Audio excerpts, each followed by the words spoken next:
Here is another unboxing / comparison video for HeroQuest. This time the expansion being looked at is Against the Ogre Horde. This was released by Avalon Hill. The original one in 1990 was a European exclusive. I called Wizards of Morcar a UK exclusive, but it is also a European exclusive. And, as of a couple of days ago, Wizards of Morcar was announced from Avalon Hill, so that will be coming as well. But for now, let's take a look at the contents of Against the Ogre Horde.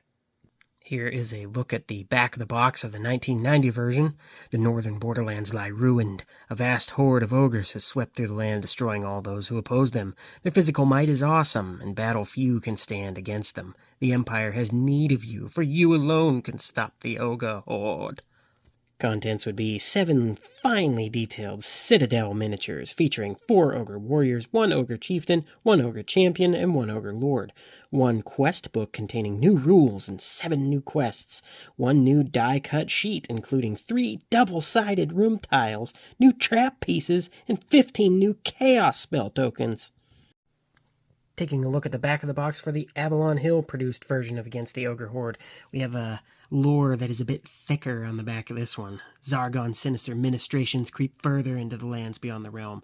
Restless whispers drift through the villages and the outskirts of the realm, speaking of the violent and sudden incursions of the ogre people on communities previously untouched by them.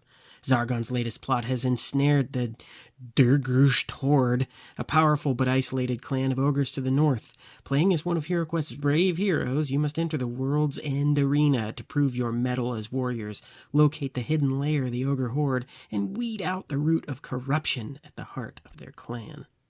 And instead of a handy checklist, it's just got pictures with multiplications of what you get in the box. So a bunch of that stuff. And for once, on the inside of the box is not an advertisement for the game that you just bought and its expansions. However, the Avalon Hill one has you covered. Companion app and advertisements for more ways to expand your game of HeroQuest. Then we have here this rulebook, quest book, put in the portrait formation, and this one in the landscape. There is landscape orientation inside this book. However, the outside is portrait. So let's take a look inside the quest book for this one first. It is not full color, using a lot of browns, grays, and blacks. Has some classic artwork in it. Easy to follow assembly instructions. Rules for new types of moves / new types of traps and doors, etc.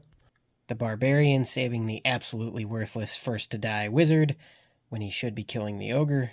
And then it switches to landscape, to where you have your quests, the information on the monsters, and more artwork. And then it's got another bit of the monster cards on the back of the rulebook, which I would scan, not cut out. Avalon Hill, going full color as usual with the content list, the cards, and recreations of the artwork. Again, why are you guys wasting time on the wizard? There we go. Some more artwork, more monsters, and then various other things like spells, tiles, burst of speed. Then you have your quests and your monster stats and recreations of the artwork.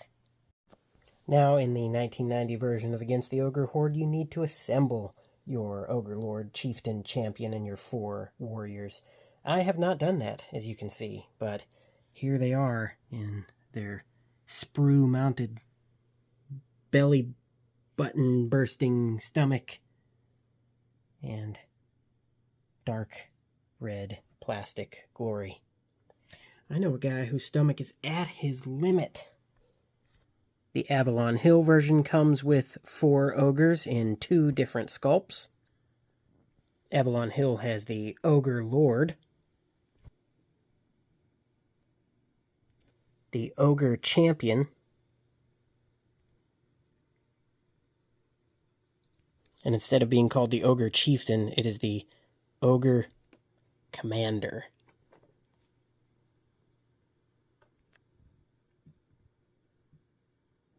Now, Avalon Hill took this expansion and went a step further, offering some new regular enemies. We have Orc Archers that come in 2 different sculpts. goblin archers that come with 2 different sculpts. It looks like a firebomb and a boomerang.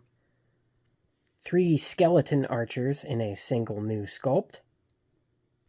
A wolf companion. And the druid hero in female and male sculpts. Both versions of the game have 4 stone doorways. This kind of pathetic cardboard doorway did not have the bases. Again, I had to buy extra bases that came from the base game to make these doors work. The stone doorways from Avalon Hill look like they have a carved happy pug on them, even though it's probably supposed to be an ogre. Also exclusive to the Avalon Hill version are these double doors, which have a neat little feature. And then we have the Ogre Throne, which I also had to buy an extra throne piece from the base game to get the sides of the throne.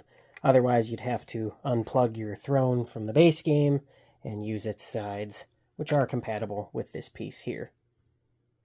The Avalon Hill version has a sculpted 3D with looks like a giant bear skin draped over it.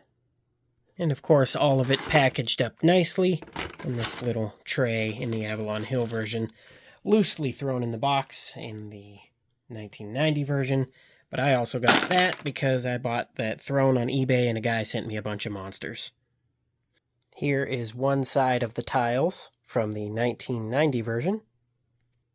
Here is the Avalon Hill update version, including this version.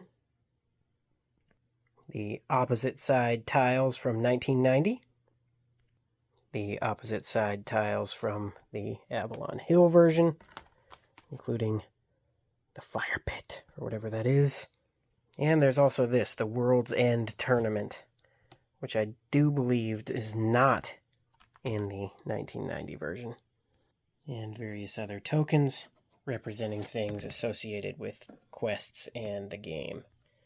And some guy, one-armed skeleton. And before scanning, photocopy this page and use these symbols to create your own quests. And it looks like this one had chaos spells in the form of tokens.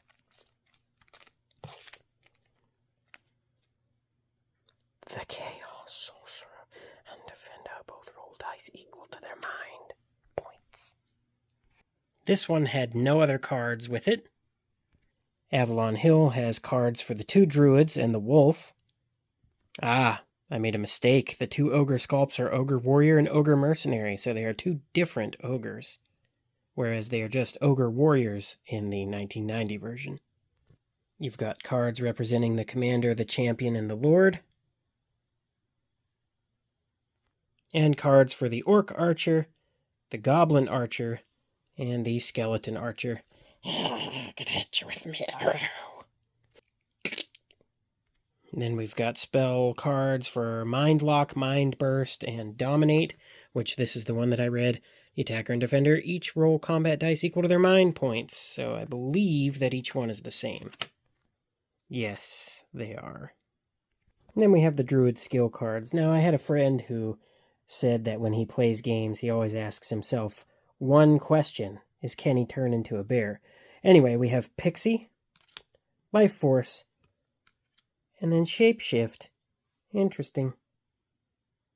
Although I bet he will still want to be the knight. And that was a look inside the boxes of the Avalon Hill against the Ogre Horde and the EU exclusive against the Ogre Horde HeroQuest expansions.